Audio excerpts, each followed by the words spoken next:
Mesdames et messieurs, bonjour et bienvenue à Jour Presse, votre émission d'analyse et de décryptage de sujets relatifs à la gouvernance publique, à la gestion de l'État et à l'économie. Je suis très heureux de vous revoir encore dans ces nouveaux numéros pour vous présenter cette émission. Aujourd'hui, nous nous pencherons sur de questions sécuritaires. Comme vous le savez, il s'est tenu du 14 au 16 août courant la table ronde sur l'évaluation de l'état de siège dans les provinces du Nord Kivu et des Littoris.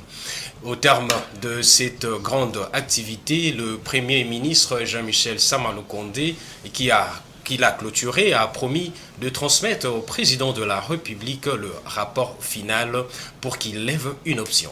Toutefois, les avis de participants et de la population restent partagés. Si certains pensent qu'il faut lever cette décision, et d'autres par contre estiment qu'il faut maintenir l'état de siège. Mesdames et messieurs, voilà la thématique principale autour de laquelle nous allons réfléchir sur ces plateaux. Je ne suis pas seul, je reçois des journalistes. J'ai à ma droite Ivan Kassongo, journaliste au groupe de presse actualité.cd. Salut Ivan Kassongo.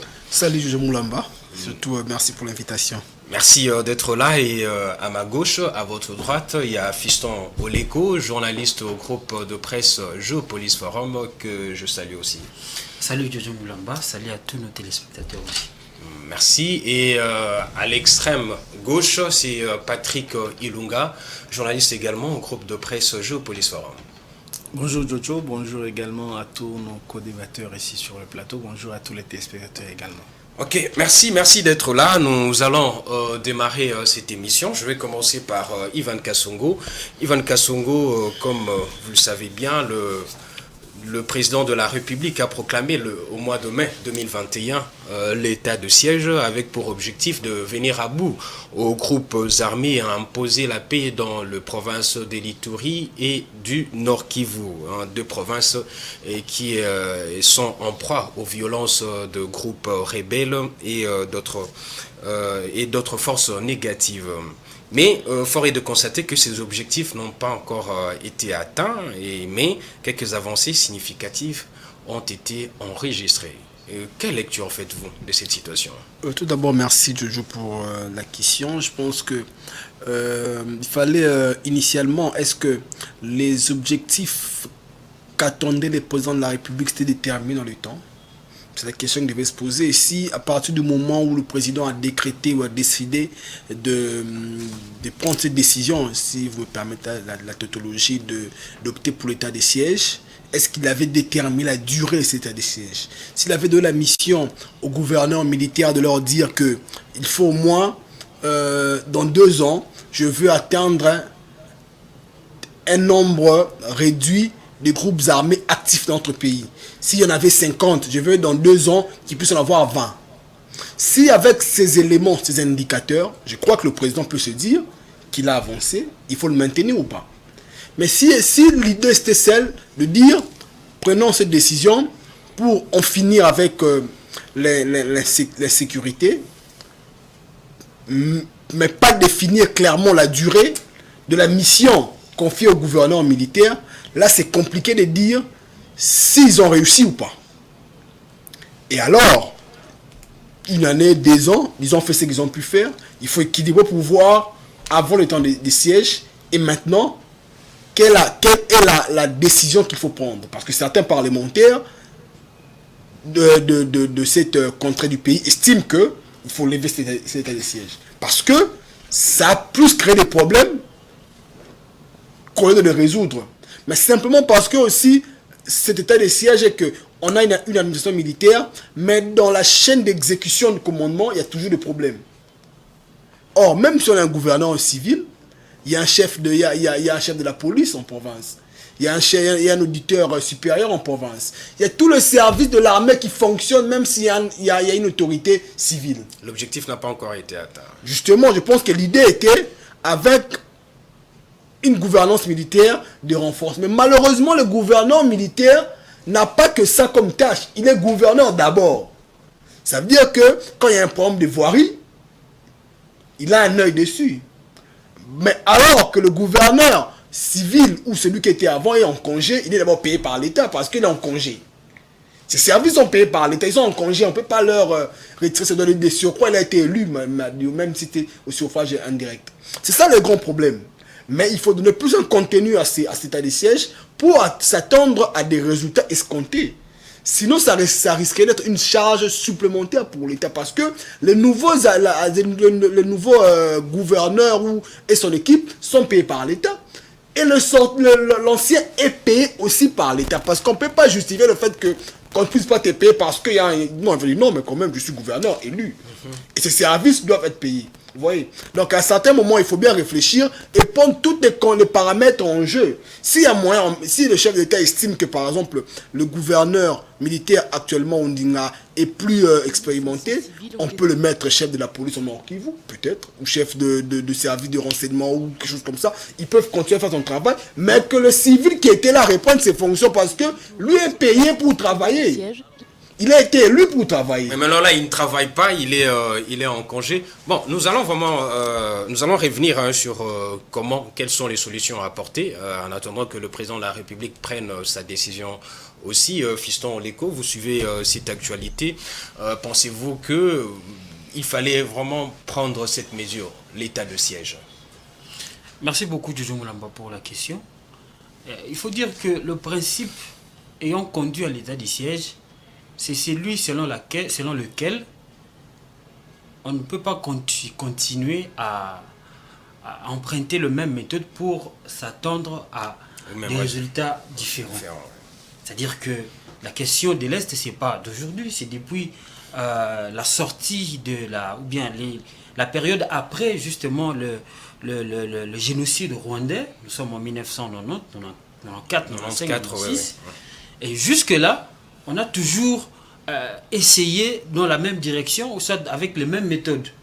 Dialogue, on a des dialogues, on a des opérations qui n'aboutissent toujours pas, de conciliabule, mais ça ne va pas. Alors, le régime actuel de Félix Tshisekedi était venu justement avec cette idée-là pour essayer un peu de donner une forme de thérapie différemment par rapport à ce qui a été fait avant. Moi, je pense qu'il était de bonne loi. Il était impérieux qu'une décision courageuse de ce niveau-là soit aussi prise pour essayer de pouvoir mettre fin à cet état de siège. Mais moi, je pense que l'analyse qui doit être menée, c'est que ça doit être une analyse un peu profonde, parce que quand vous voyez la situation de l'Est, c'est une situation, je peux dire que c'est pour la RDC, c'est une situation atypique, parce qu'on ne peut pas, je ne sais pas dans quel pays en Afrique, où on a vu de telles sortes de crises, où vous avez des groupes armés, on parle de centaines aujourd'hui, des groupes armés locaux, des groupes armés étrangers qui sont actifs dans une même contrée. Donc la situation de la RDC est vraiment très particulière, mais aussi très complexe. Donc voilà, le chef de l'État ou son régime avait pensé de pouvoir essayer avec une autre méthode pour trouver une autre résultat. Il était vraiment nécessaire de prendre cette décision. Oui, il était nécessaire de prendre cette décision parce que qu'est-ce qu'on allait faire? Parce qu'on avait déjà tout essayé. On a essayé avec, par exemple, les AFDL a pris le pouvoir. On vient avec les MLC, conciliabule. Il y a eu brassage. Il y a eu Sokola 1, Sokola 2. Oui, il y a eu...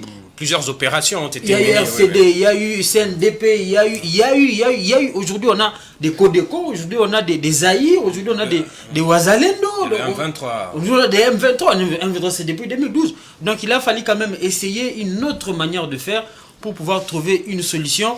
Mais malheureusement, on a l'impression, ou on a constaté, tout le monde constate que malgré cette mesure exceptionnelle prise par le chef de l'État, prise par le régime actuel, moi j'aime parler en termes des régimes, et ça n'a pas marché, parce que, il faut qu'on se le dise, ça n'a pas totalement marché. J'ai suivi le porte-parole de l'armée parler des quelques... la réduction de la capacité de nuisance de certains groupes armés. Par exemple, au nord, en Ituri, il y a eu reddition de quelques groupes armés. Il y a quelques factions, par exemple, du groupe Codeco qui se sont rendus... C'est ça le problème. C'est ce qu'on a vécu depuis longtemps. Avec CNDP, c'était ça. RCD, c'était ça. Une frange est parti au pouvoir, l'autre est resté, après s'est transformé en CNDP. CNDP c'est la même chose, aujourd'hui on parle de M23. Donc il faut, je ne sais pas, je ne sais pas quel terme employer, mais il était quand même impérieux que le chef de l'État puisse avoir une décision, ou ça puisse prendre une décision autre que celles qui ont été prises avant, mais malheureusement nous sommes vraiment dans la même situation. Si vous voyez par exemple les chiffres avancés par je ne sais pas, un groupe un centre d'études, les Kivu, baromètre sécuritaire des Kivu, on parle aujourd'hui de 6 000 tués, on parle des 2 ans de l'état des sièges, 6 000 tués, 3 000 et quelques enlevés. Mais 2 ans avant l'état des sièges, on parlait de quelque chose de 2 000 personnes qui ont trouvé la mort, et quelques milliers, 1800 personnes qui ont été disparues. Donc l'insécurité est de plus en plus grandissante pendant l'état des sièges qu'avant l'état des sièges. D'ailleurs, sur ce point-là, il y a Julien Paluku qui a aussi décrit cette situation pendant l'état des sièges et un peu avant l'état des sièges. Donc la situation n'a pas changé. À la limite, elle s'est vraiment empirée. Oui, Patrick Ulunga, je vais vous donner la parole, mais qu'est-ce qu'on pouvait bien attendre de gouverneurs militaires ou bien de forces armées qui aujourd'hui sont à la commande de ces 2 grandes provinces, des provinces importantes, riches aussi en minerais ou en ressources naturelles. Lorsque vous allez aussi dans le Nord Kivu, il y a le parc national de Virunga et qui est inscrit dans le patrimoine mondial de l'UNESCO. Donc ces 2 provinces sont très convoitées, où on exploite vraiment de manière illégale et illicite. Mais qu'est-ce qu'on pouvait bien entendre de l'armée? Est-ce que c'était pour combattre ces groupes armés, de le neutraliser totalement, ou bien il fallait observer, et puis comment ça devait vraiment se faire? Non, mais on attendait peut-être de l'armée d'abord la dissuasion, parce que là où il y a les forces armées qui sont en alerte, forcément les forces de l'ombre ou bien les forces négatives peuvent être réticentes à opérer, vu qu'il y a la force de l'armée qui devait normalement jouer la dissuasion. Je crois que Fiston a employé tout à l'heure des termes de médecine, par exemple la thérapie. Moi, je veux dire simplement que s'il faut continuer dans cette thématique-là, cette terminologie-là, on va dire que le diagnostic a été très mal posé. Et donc, aujourd'hui, on est comme face à un malade à qui on a administré de médicaments de manière désordonnée, et on se retrouve devant un malade qui est avec l'overdose. Pourquoi? Parce qu'on parle de l'état de siège en Ituri et au Nord Kivu. Mais au Nord Kivu et en Ituri, il y a déjà l'armée ougandaise qui opère. Il y a déjà l'armée kenyane sous la bannière de l'EAC. Il y a l'armée du Sud-Soudan. Il y a l'armée burundaise. Il y a l'Angola est déjà déployé. Je crois qu'ils sont dans le mécanisme de suivi. Il y a tout on va dire, un chevauchement des opérations qui fait que, finalement, on ne sait pas qui fait quoi. Parce que imaginez que aujourd'hui, certains politiciens peuvent prendre des postures politiques pour défendre le chef de l'État parce qu'il a pris l'état de siège. Il ne faut pas dire que c'est un échec.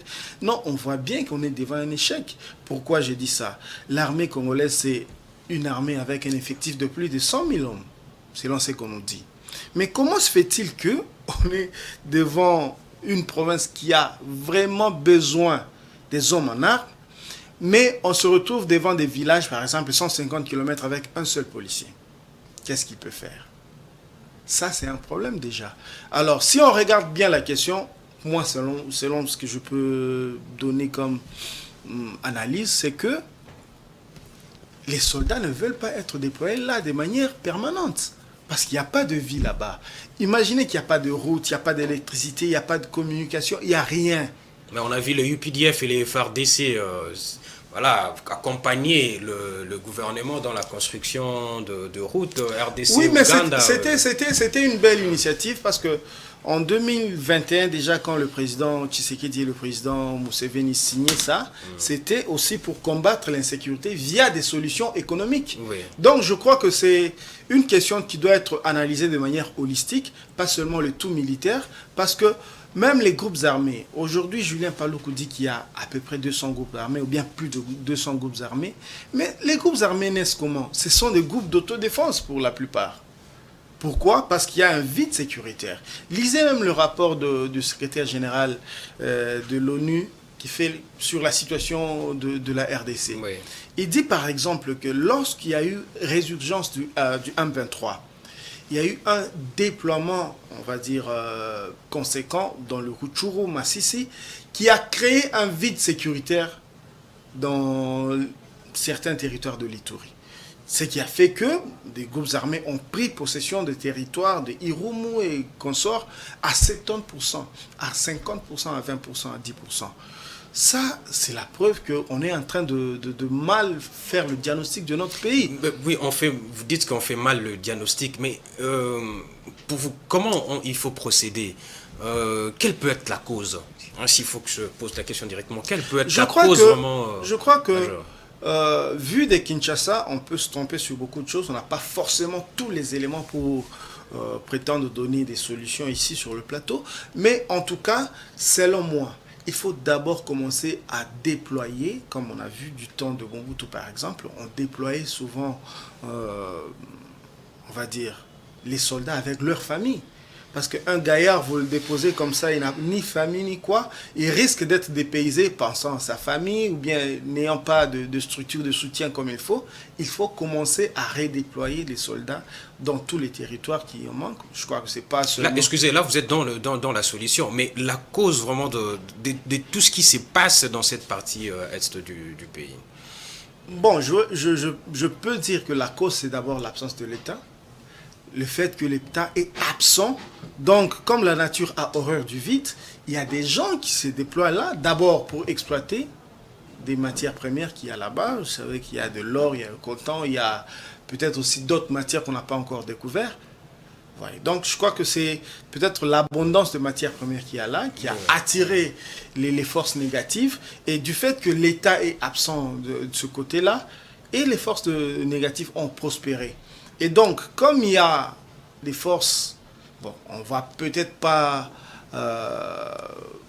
on va peut-être faire abstraction aux velléités de Rwandais qui estiment qu'une partie de Masisi leur appartient et qui veulent peut-être venir exterminer les gens de là et remplacer par les gens qui viendraient du Rwanda. Ça aussi, c'est un argumentaire qui est développé largement dans les médias.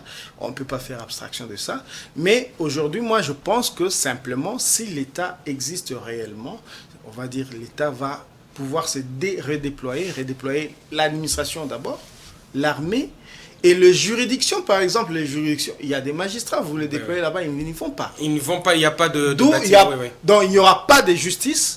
Même ceux qui commettent des exactions, ils ne sont peut-être pas poursuivis, donc ils jouissent de l'impunité. Donc il y a une sorte de cycle un peu de...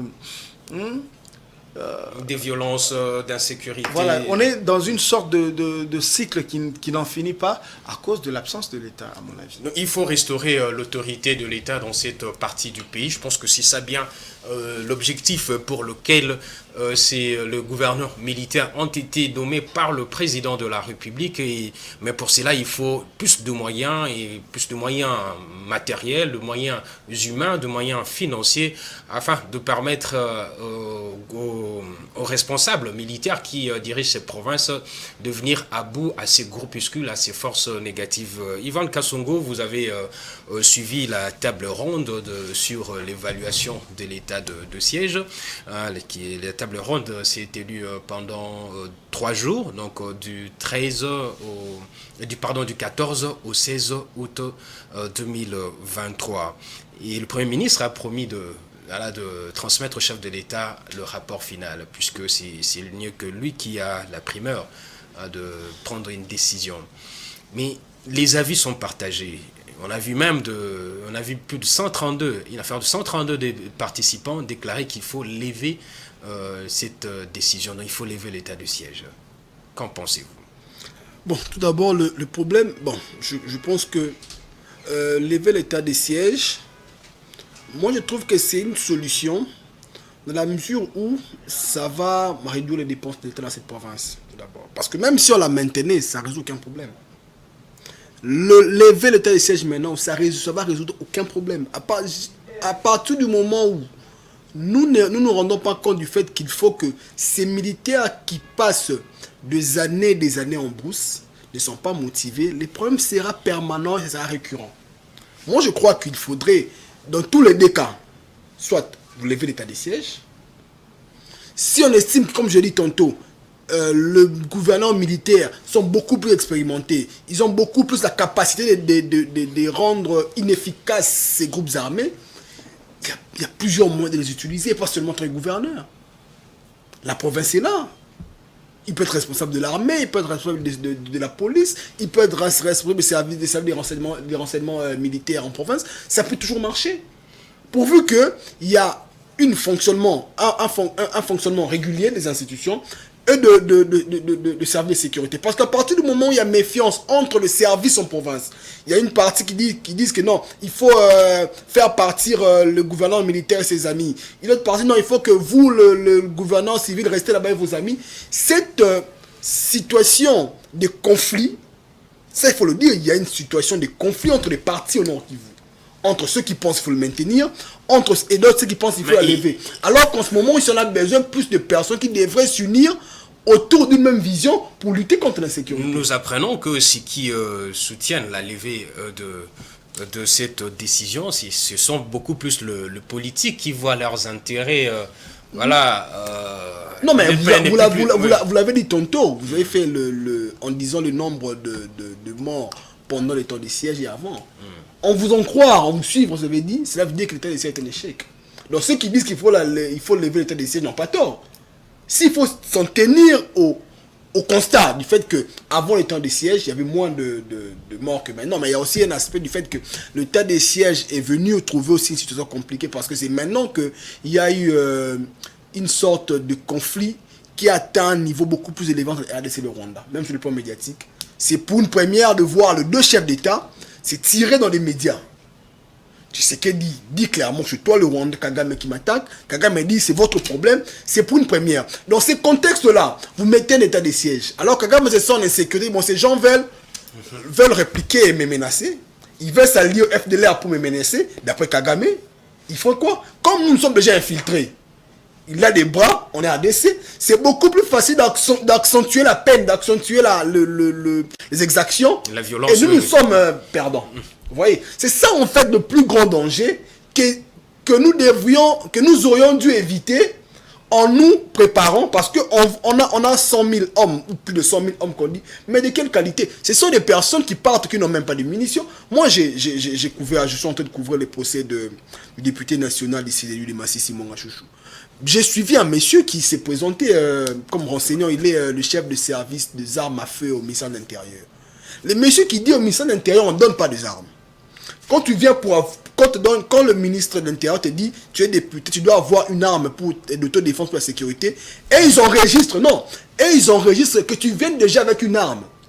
Donc, ils ne savent pas la provenance. Parce que, depuis la fin du régime Mobutu, il n'y a pas de boutique de vente d'armes. Ça veut dire que tu dois venir avec une arme et ils t'enregistrent. Mais la personne tire cette arme d'où? Ils ne savent pas. Même le problème de la gestion des armes dans ces pays pose problème. Parce que ces rebelles-là, même ce groupuscule d'autodéfense de 10-20 personnes, ont des munitions, ils trouvent d'où? Parce que les armes se distribuent comme des cacahuètes. On ne peut pas comprendre qu'un monsieur vient avec une arme, on l'autorise à avoir, alors que le monsieur vient déjà porteur d'une arme. Or, l'infraction, le fait de porter déjà une arme, c'est une infraction. Il porte, il vient vous dire, donnez-moi l'autorisation, légalisez ça. Donc, j'ai commis une infraction, et puis je viens, vous légalisez mon infraction. C'est ce qui s'est fait dans la pratique. Peut-être que c'est aussi retraçable, je crois.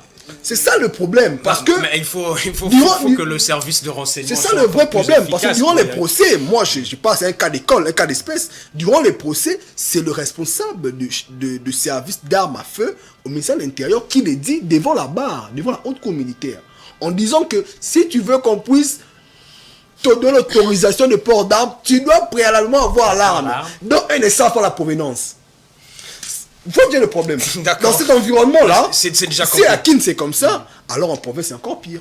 Fiston Leko, il faut lever l'état de siège. Est-ce que vous avez partagé ces points de vue, ou bien vous pensez qu'il faut maintenir encore cette décision et puis continuer avec le gouverneur militaire et renforcer encore leurs moyens, les donner encore plus de moyens pour qu'ils viennent vraiment à bout de ces groupes armés, en fait faire la guerre contre ces groupes armés?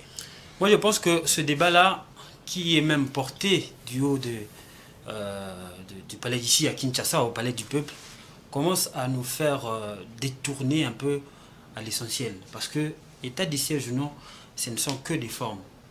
Ce ne sont que des concepts. Des concepts et l'objectif, on s'écarte un tout petit peu de l'objectif final, de la finalité de l'action qui revient même comme la mission régalienne de l'État, c'est sécuriser et préserver l'intégrité du territoire ou de toute l'étendue du territoire national. Donc, cela étant dit, état de siège ou pas, l'objectif c'est de restaurer l'autorité de l'État sur l'ensemble du territoire national. L'objectif final c'est instaurer la paix.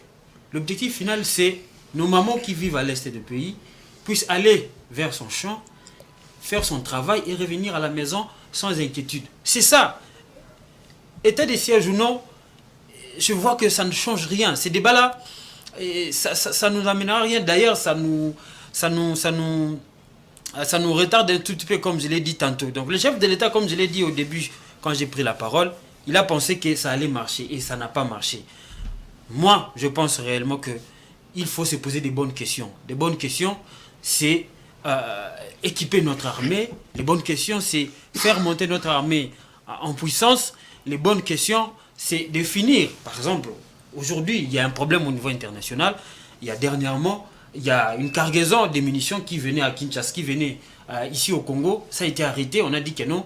La personne qui venait avec, on lui a dit que non, vous n'avez pas l'autorisation d'entrer en République démocratique du Congo avec des munitions. Ça, ce sont des questions fondamentales à se poser. Ça, ce sont des questions fondamentales vraiment à traiter pour ne pas aller dans des questions de forme. Aujourd'hui, on a vu récemment ici, on a aussi tombé dans ce genre de débats.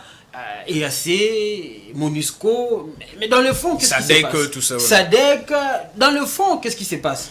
Dans le fond, qu'est-ce qui se passe? Moi, je crois qu'il faut se poser des bonnes questions et c'est là, ça va nous permettre de trouver des bonnes solutions parce que aujourd'hui, 2 ans et 3 mois, les gouverneurs étaient là. D'abord, ils sont des militaires. D'abord, ce sont des gens qui étaient censés être dans les casernes, mais aussi au front pour combattre. Bon, ils ont été portés à la tête des provinces pour un objectif X, comme a dit ici Ivan, que le chef de l'État n'a pas déterminé le temps. Lui-même, le chef de l'État dit d'ailleurs que l'état des sièges va rester jusqu'à ce que les circonstances qui ont occasionné sa mise en place soient élaguées. Mais, donc, mais il a aussi dit que ça ne va pas s'éterniser. Justement, parce qu'il croyait que ça va amener justement une solution. Mais ça pouvait aller vite aussi. La solution tarde à venir. Ça pouvait aller vite. Si, moi je pense qu'il y a eu un problème aussi du contenu de cet état de siège. Comment est-ce qu'ils ont comment est-ce qu'ils ont arrangé cet état de siège? Est-ce qu'ils ont pensé à augmenter les munitions en quantité? Est-ce qu'ils ont pensé à la formation? Est-ce qu'ils ont pensé justement même à l'augmentation du nombre des militaires dans ces coins de la République pour pouvoir combattre? Parce que l'état de siège, comme je l'ai dit tantôt, ça reste qu'un concept. Mais quel est le contenu que vous mettez dans cet état de siège pour que ça donne des solutions escomptées? Moi, je pense qu'il faut se poser des bonnes questions. Je reviens encore sur ça pour trouver des bonnes questions. L'Est de la République démocratique du Congo, c'est vraiment une question très, très complexe. Vous savez, moi, je suis toujours le gouverneur militaire de l'Ituri qui dit on ne peut pas continuer à tirer sur nos frères. Ce sont nos frères. Codeco, Zaïre, FPI, ici c'est quoi là? Ce sont les Congolais qui tuent les Congolais. Alors vous allez continuer à tuer, ils sont nombreux, ils sont toujours là. Vous allez continuer à tuer les Congolais. Donc ce sont des bonnes questions qu'il faut se poser. Et je ne pense pas que la situation de l'Est n'a qu'une seule réponse. Il y a beaucoup de réponses à apporter parce qu'il y a justement beaucoup de problématiques posées et qui sont à la base de cette situation d'insécurité. Vous venez de le dire, Fiston Leko. Vous avez d'ailleurs rappelé le propos ici du gouverneur militaire de la province de l'Ituri, le lieutenant-général Johnny Lubuya Kachama, qui a toujours appelé les Ituriens à la réconciliation et à l'unité, puisqu'après avoir vraiment examiné, étudié, observé, la situation qui sévit dans cette partie du pays, il est arrivé à conclure que vraiment c'est un problème de conflit entre communautés et que, bon, on sait que ces communautés sont parfois instrumentalisées par des personnes qui viennent d'ailleurs, mais tout d'abord, il faut que le Congolais entre eux puisse s'entendre, puisse vraiment se mettre d'accord, enterrer la hache de guerre et puis voilà, regarder sur la même direction. Patrick Ilunga, état de siège ou non, rien ne va changer si vraiment on n'étudie pas vraiment le vrai problème. Je crois que même l'entente dont vous parlez ici, il faut pas, l'État ne doit pas quémander l'attente entre les communautés. L'État va imposer, parce que si vous posez des actes qui vont à l'encontre de la loi, forcément vous tombez sous, on va dire, vous êtes passible de peine parce que vous avez enfreint la loi. Parce que aujourd'hui, je pense que simplement, il faut bien analyser les propos du chef de l'État quand il ne parle pas pour rien. Il dit par exemple que dans la réforme, parce qu'il a commencé une grande réforme dans l'armée, vous le savez, oui. Dans la réforme de l'armée, il faut séparer la bonne graine de l'ivraie. Et il dit ça, hein, c'est le mot du chef de l'État, c'est pas pour rien. Parce que la justice congolaise a déjà condamné les militaires congolais pour avoir vendu des tenues aux rebelles ou bien aux groupes armés. Oui. Voilà, donc, et même, il y a des rapports de les Nations Unies qui ont dit clairement que la plupart des armes des groupes armés proviennent des soldats du Congo. Ici, voilà, ici, il ne s'agit pas de jeter l'opprobre sur l'armée. On sait que l'armée fait un grand travail. Mais il y a dans ce corps qui est l'armée, il y a des brebis galeuses, comme on dit. Donc, je crois qu'il faut faire attention parce que dans tout ce qu'on voit au Congo, et Julien Paluku qui le dit, il n'est pas n'importe qui, c'est, je crois, l'un des gouverneurs qui sont restés longtemps. 10 ans. Il a été d'ailleurs maire de 2007 Béni. À 2018, il a été maire de Béni, maire de Lubero, il a été enseignant, donc il connaît la société Kivu. Donc quand il dit par exemple que les militaires là-bas qui sont envoyés en guerre, au lieu d'être tristes, eux, avec leur famille, se réjouissent d'avoir été envoyés là-bas. Ça veut dire ce que ça veut dire, non? Donc il y a une sorte d'affairisme dans l'armée, pas seulement dans l'armée, mais dans notre société, qui fait que, bon, aujourd'hui, ce sont les affaires qui priment, et le chef de l'État, je crois que la réforme qui a commencé doit aller au-delà de... Moi, j'insiste beaucoup sur le tout militaire, hein, parce que si on vient avec des armes, vous savez que l'arme n'apporte pas forcément la paix. Hein. C'est pourquoi il y a le processus de PDDRC, tout ça. Donc il faut démobiliser certaines personnes qui sont allées peut-être à l'armée faute de mieux ou bien par nécessité. Il faut les ramener à la vie civile. Mais ce processus-là, il doit être financé. C'est le financement qui manque. Il y a même des groupes armés qui ont eu la bonne volonté d'aller se rendre et donc de déposer les armes. On les a cantonnés, mais ils sont restés sans soins médicaux, sans nourriture, et ils ont été parfois frappés par la maladie. Certains d'entre eux sont morts. Donc, ils sont revenus à la vie,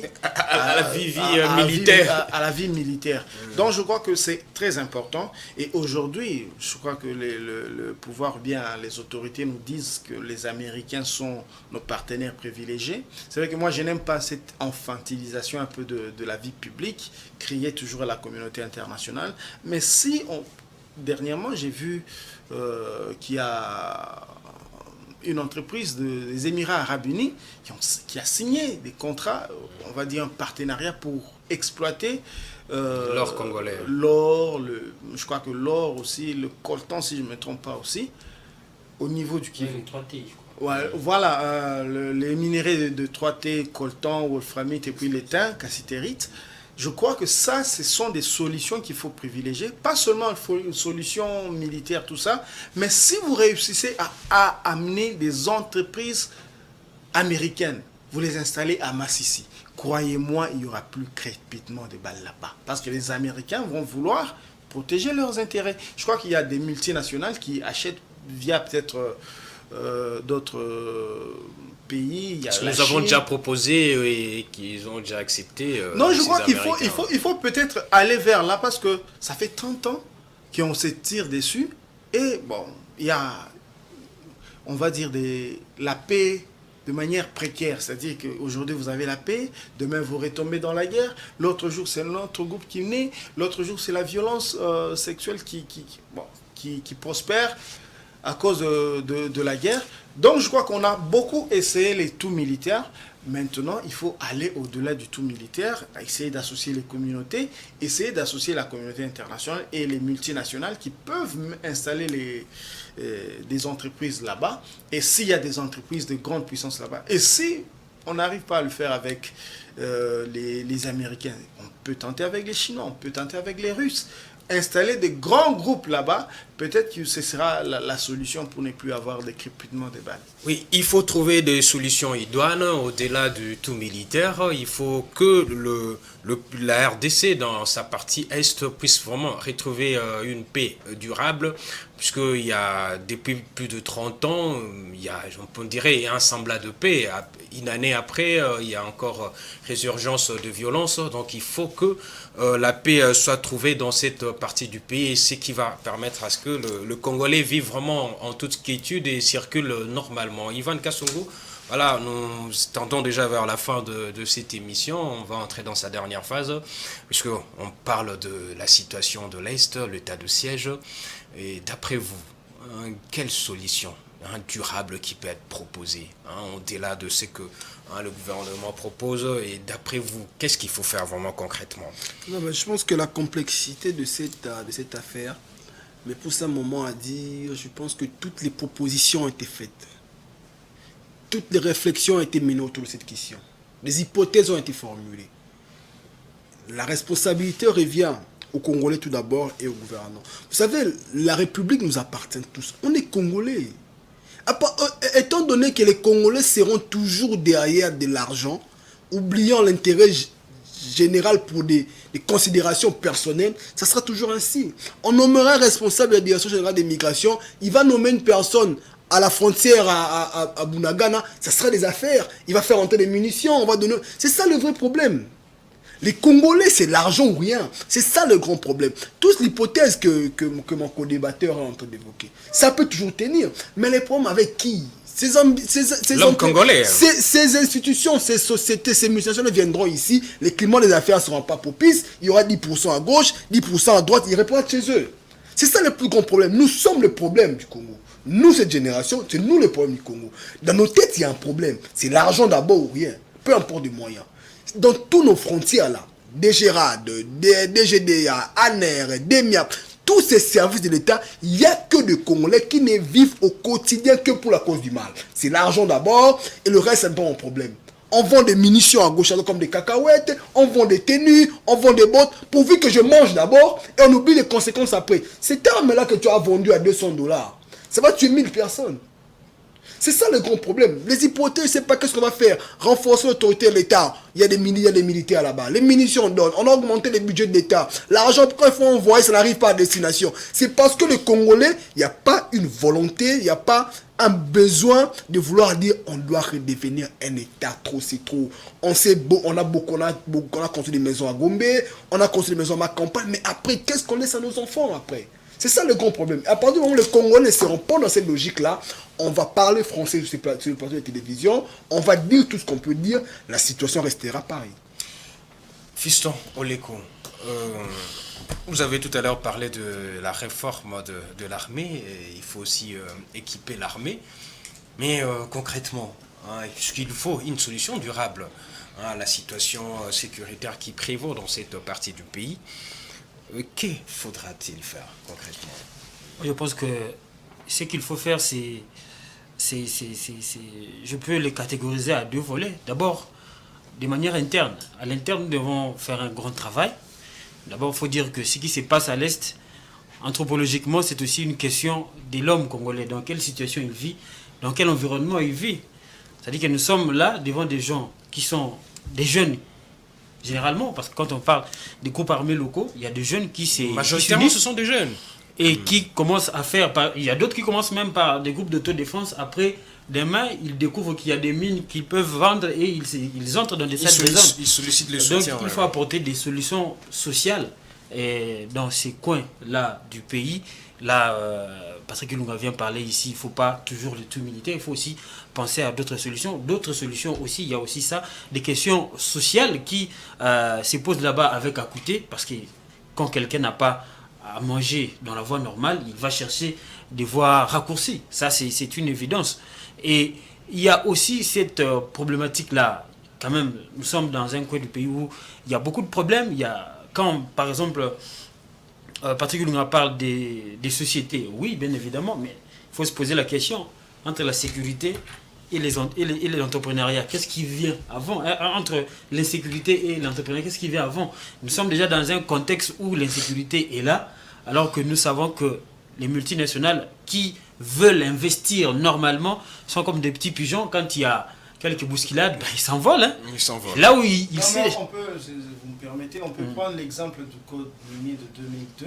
C'était en pleine guerre, ou bien on sortait vraiment de la guerre. C'est pourquoi on a peut-être l'État congolais, bien les législateurs ont pensé faire un code pour attirer ces gens-là, leur donner beaucoup des avantages, de sorte que, bon, nous on profite peut-être de leur présence, à un moment donné on va peut-être changer les lois, mais... Ça a été changé en 2018. Oui, donc je crois qu'on peut même s'inspirer de ce qui a été fait dans les années 2000 pour attirer ces gens-là, parce que bon, si on continue à se taper dessus, bon, aujourd'hui je suis faible, vous me tapez, mais demain... C'est ça le vrai problème. Moi je pense qu'il faut commencer d'abord par instaurer la sécurité dans ces coins de pays. Et non, mais la question est de comment C'est ça justement, mais il faut, par exemple aujourd'hui, l'État congolais a initié des réformes dans l'armée. On a parlé des lois sur la programmation militaire, on parle même des lois sur la réserve militaire. Donc ce sont des choses qui aujourd'hui ne peuvent pas donner militaire qui fait, des fruits. qui fait beaucoup de bruit là. Si on applique des bonnes politiques pour l'applicabilité de tout cela, et permettez-moi la tautologie, ça va aboutir à une forme de confiance, et que quand vous allez quand même avec un projet ou une proposition à un multinational, à une multinationale, ils peuvent venir. Donc ça c'est au niveau interne. Au niveau externe, moi je pense que, parce qu'il y a aussi des groupes armés qui sont en intelligence avec les États, là il faut le dire. Aujourd'hui quand on parle de Bunagana, le Bunagana c'est la porte d'entrée au Congo de l'Ouganda, et à voir ce qu'on a vu depuis 2022, on ne va pas exclure quand même l'implication d'autres États. On voit que le Rwanda, mais il y a aussi d'autres États qui sont, on va le dire clairement, ce n'est plus un secret de polichinelle, et ce n'est plus un secret, et qu'il y a d'autres États. Il faut savoir parler. Vous savez, en 1994, lorsque l'Amérique débarque au Rwanda, les Français pensaient que le Rwanda, l'Ouganda et le Burundi, c'était vraiment son pays. Hein. Il ne pensait pas que les États-Unis pouvaient justement déjouer son plan ou sa politique dans ces deux pays-là. Donc moi je pense qu'il faut aussi savoir, avec des lobbying, avec tous les mécanismes qu'il y a au niveau international, que le gouvernement congolais puisse mettre un peu en musique son intelligence pour essayer un peu de voir aussi de ce côté-là. Parce que, vous savez, le dernier appel d'Anthony Blinken à Paul Kagame fait couler beaucoup d'encre et salive, et on se pose beaucoup de questions. Et moi je crois qu'à l'international, et avec la communauté internationale, il y a vraiment des questions importantes à poser et des solutions à chercher dans ce sens-là. Nous avons vu le rapport encore de comment on l'appelle, Antonio Guterres, qui ne reconnaît pas, chose grave, alors que nous avons plus de 3 rapports de l'ONU qui reconnaissent la présence du M23 en RDC avec le soutien direct et indirect du Rwanda, mais le secrétariat général de l'ONU ne reconnaît pas ça. Moi je crois qu'il y a vraiment un travail à faire ça. Il faut qu'il y ait des franches discussions avec la communauté internationale. C'est le lobbying, ça marche pas. C'est dans la même logique, même ici avec la MONUSCO. La MONUSCO qui vit tout ça avec les FARDC, avec les policiers ici sur le terrain, n'a jamais cité le Rwanda comme impliqué dans cette affaire-là. Si je veux intervenir, il ne faut pas, à un moment, il faut qu'on se pose des vraies questions. Oui. Quand on dit que le Rwanda intervenir, la MONUSCO c'est une institution. Il doit avoir un élément matériel avant qu'ils s'annoncent. Nous, journalistes... Mais on parle des rapports. Mais justement, les rapports ont été faits par Même les Human humains. Rights Watch. Non, justement, les rapports ont été faits Les par rapports, les humains. mais pas Experts de l'ONU. de l'ONU. Justement, mais oui, c'est justement ces experts de l'ONU là qui nous ont fait un faux rapport des Kamonassa, ces gens-là. Parce qu'aujourd'hui, on dira que les gens ils vont aller. Le Rwanda, nous on le dit en tant que Congolais que le Kagame Bien, doit c'est certainement un être peu pour nous impliqué. calmer, là. Mais on ne peut pas demander à la MONUSCO de le dire, ils ne vont pas le dire s'ils n'ont pas de fait. Mais là, on fait, ce qu'on fait, c'est que moi je pense que quand on parle de la MONUSCO c'est une mission comment, la mission de paix, paix, oui, de de stabilisation. Mais quand même, pourquoi on a envoyé des experts pour pouvoir faire ces rapports ou faire des enquêtes sur le terrain? Moi je crois que c'est pour tirer de conclusions. Nous caresser dans les sens de la poêle. Voilà, la question que se pose, est-ce que le Conseil de sécurité, le secrétaire général de l'ONU, qu'est-ce qu'il y a? Il ne marche pas dans la même direction? Je ne sais pas. Donc moi je crois que la RDC doit travailler pour conclure en interne avec des questions sociales, mais aussi avec son armée. Là on encourage les réformes qui sont en cours, mais aussi à l'extérieur, voir comment est-ce que régler ces problèmes une bonne fois pour toutes avec les mécanismes qui sont toujours de pratique au niveau international. Ok, merci Fiston Léco pour cette analyse. Et que, donc il faut la sécurité au niveau interne et il faut bien négocier, bien dialoguer avec les autres États qui sont impliqués dans ce qui se passe en République démocratique du Congo. Patrick Ilunga, qu'en pensez-vous? Il faut avant tout sécuriser le Congo. Toutes les frontières qui sont, on dit en grande partie, ces frontières sont poreuses. Il faut tout d'abord commencer à sécuriser la nation congolaise. Voilà, je crois que si je peux un peu rebondir sur ce que Ivan et Fiston viennent de dire tout à l'heure, je crois qu'il ne faut pas compter beaucoup sur l'ONU, parce que vous savez ce que le général de Gaulle disait de l'ONU, c'est un machin dont il ne faut pas tenir compte. Donc je crois qu'aujourd'hui... Il était trop cru, lui aussi. Oui, parce que vous savez, comment expliquer qu'on a fait beaucoup de lobbying jusqu'à l'Assemblée générale des Nations Unies, jusqu'à avoir des experts qui disent la même chose que le Congo. Pas seulement les experts, même les autorités américaines, les autorités françaises, mais que Blinken appelle Kagame pour trouver la solution au Congo, c'est quand même une insulte.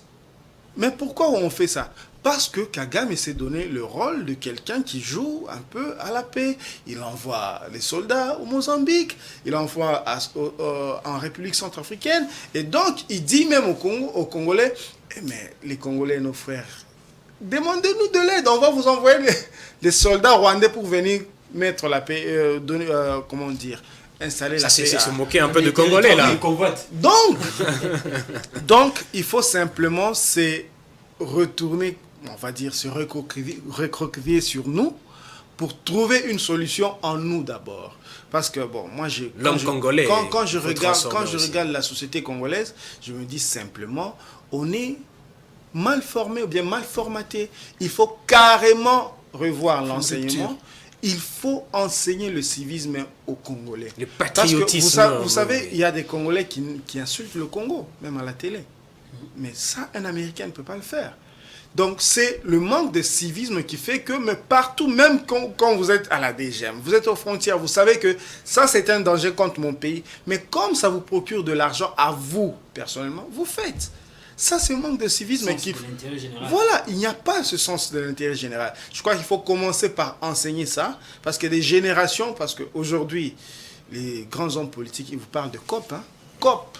COP. Même au plus haut sommet de l'État, on connaît ce mot-là, COP. La rétrocommission. Tout le monde parle de ça. Donc je crois que ça, il faut carrément revoir le civisme, enseigner, imposer le civisme, et même dans les églises. Je crois que Mobutu avait imposé des choses à l'église. Il faut, parce que nous, on écoute les pasteurs. On va à l'église. Il faut que les hommes politiques... C'est des leaders d'opinion. Oui, parlez aux hommes des églises qui commencent à nous parler aussi du Congo. Puisque ce sont eux qui prennent des décisions. Et imposer peut-être le service militaire.